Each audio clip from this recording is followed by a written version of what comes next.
Good afternoon to you all. Dear student, your today topic is distribution of mineral resources.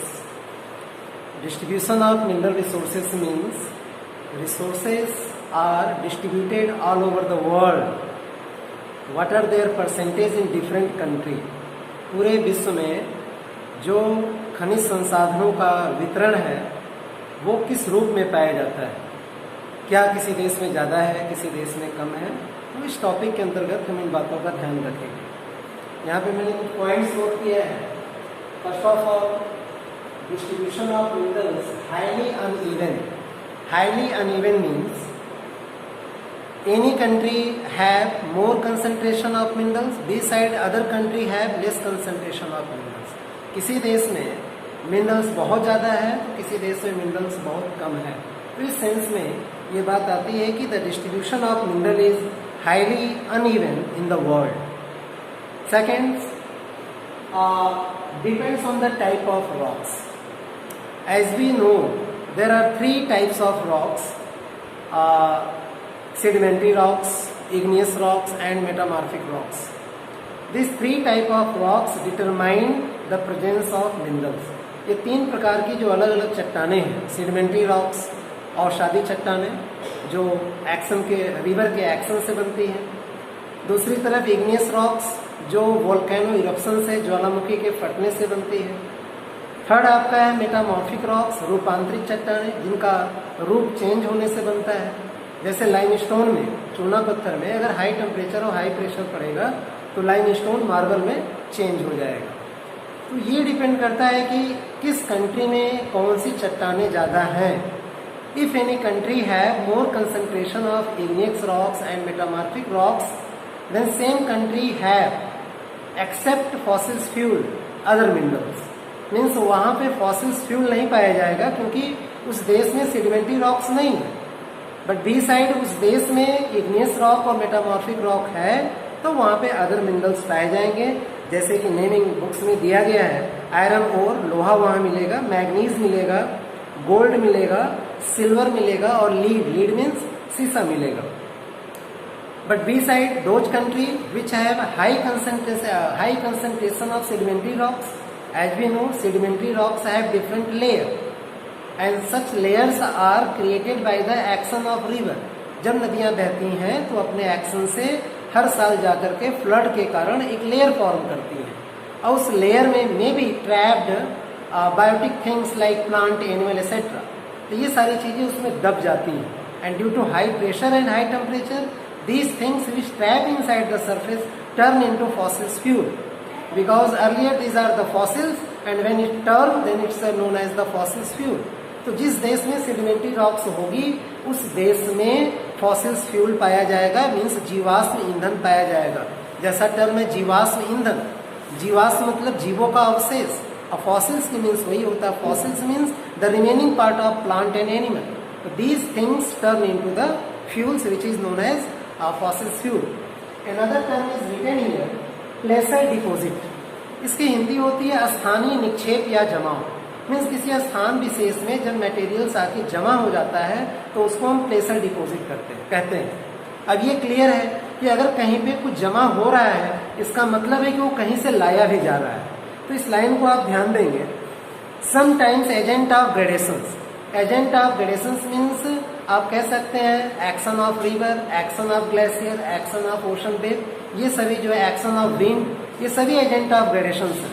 तो sometime agent of gradations such as river, नदी जो है arrowed means जो काट करके बहा के लेके जाती है मिनरल्स को from one region to another region. हमने जैसे पहले बताया कि प्लेसर डिपॉजिट में क्या होगा, एक क्षेत्र से दूसरे क्षेत्र में बह करके चीजें जाएंगी। तो minerals from one region and deposit then somewhere means एक जगह से इरोड हुआ, एक जगह से काट के लेके गई और किसी दूसरी जगह पे जाके उसको जमा कर देती हैं तो उसको हम कहते हैं प्लेसर डिपॉजिट, स्थानीय निक्षेप। The countries rich in minerals have a large potential for the industrial development. Obviously this statement is correct. जिस देश के पास मिनरल बहुत ज्यादा होगा उसी देश के पास पोटेंशियल होगा कि वो देश अपने देश में इंडस्ट्रियलाइजेशन प्रोसेस को फॉलो कर सकता है, अपने देश में इंडस्ट्रीज की संख्या बढ़ा सकता है। Without minerals Either we can say due to absence of minerals, we can't imagine about the process of industrialization. तो so mineral is very essential for the setup of industries. किसी देश के पास अगर खनिज नहीं होगा, वह देश आपका जो है कोई भी उद्योग धंधा नहीं लगा सकता है. The uneven distribution of minerals creates the global trade. बहुत ही अच्छी लाइनें हैं. Uneven distribution of minerals. अगर सभी देशों के पास इवन होता, सभी देशों के पास सारा मिनरल्स होता, तो there is no trade relations among the all countries. But beside any country have iron, then another country have gold, then another country have the silvers. That is why those country which have deficiency in the case of any particular mineral, then they start to make a trade relation with those countries where they have need of the another mineral resources. Another paragraph we have discussed in next video. Welcome back again. Now dear student, we are going to discuss about the distribution of minerals all over the world. As you see in this book, there are three indexes are given. First one is given about the iron. Iron are indicated by one rectangle. One rectangle shape which given in index show about the deposition of iron all over the world. Try to find where these minerals are located all over the world. First one is located here in Russia. As we know, here is one mountain known as the Ural mountain. So near Ural mountain, some parts of Asia and some parts of Europe, these regions of Russia have high concentration of iron ore. This side, in the case of China, China also have concentration of minerals. Eastern part of China, we can say eastern part of China. China का जो पूर्वी हिस्सा है, northern eastern we can say, northern eastern China. These regions also have deposition of iron ore. Beside, in the case of India, iron is located in central India.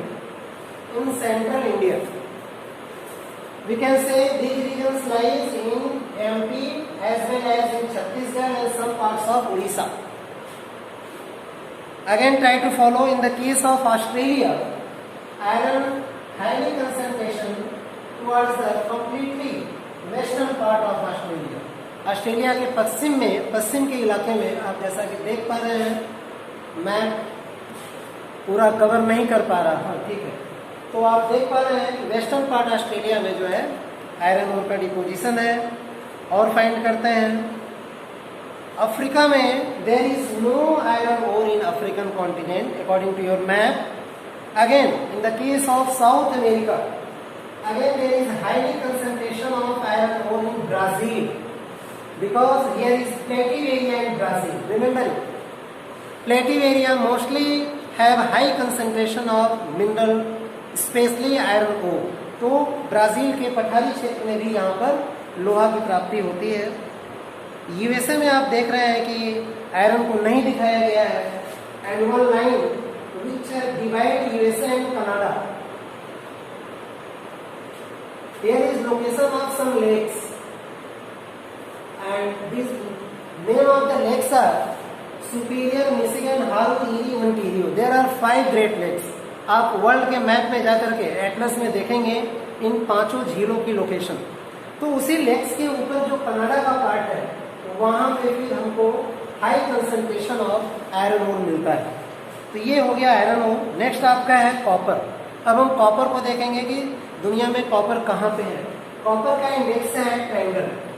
Triangle से copper को indicate किया गया है.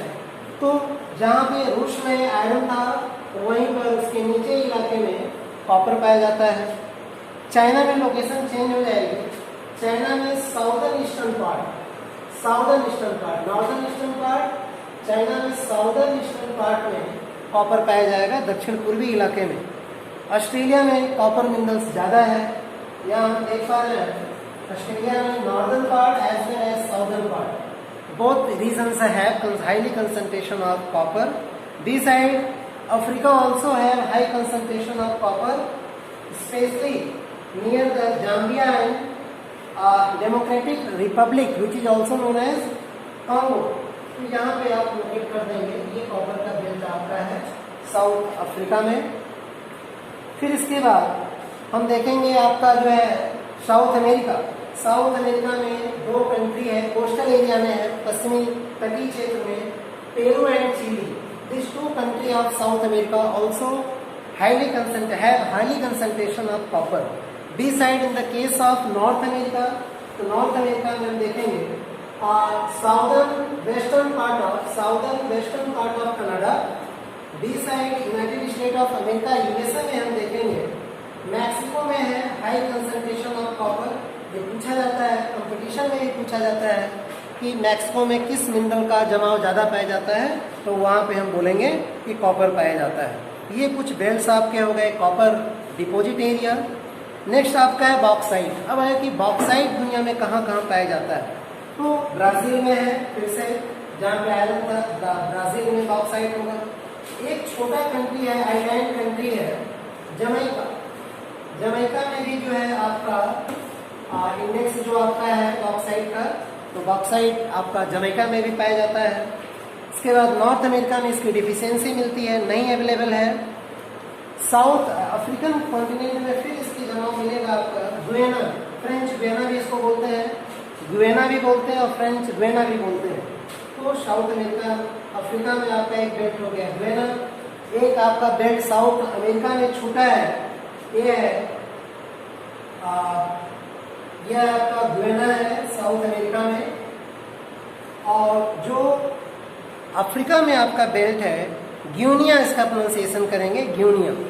और इसके बाद आप Vietnam में देख सकते हैं, वियतनाम की जो लोकेशन है वो ईस्ट एशिया में है, पूर्वी एशिया का जो बेल्ट है वियतनाम, जिसके लिए चाइना हमेशा फाइट करता है। तो यहाँ पर भी आप इसका कंसंट्रेशन बॉक्साइट का देख पा रहे हैं। ऑस्ट्रेलिया में कम्प्लीटली नॉर्थ में है, जस्ट कॉपर बेल्ट के बगल में इसका लोकेशन है। और यहाँ पे जो है सेलीवीज के पास यहाँ पे आप एक लोकेशन देखेंगे, कंट्री को फाइंड करेंगे एटलस के मदद से कि आपका जो साउथ ईस्ट एशिया में जो आइलैंड्स में जहाँ पे बॉक्साइट है उस कंट्री का नाम क्या है। तो these are some information related to map work regarding the distribution of minerals. Thank you.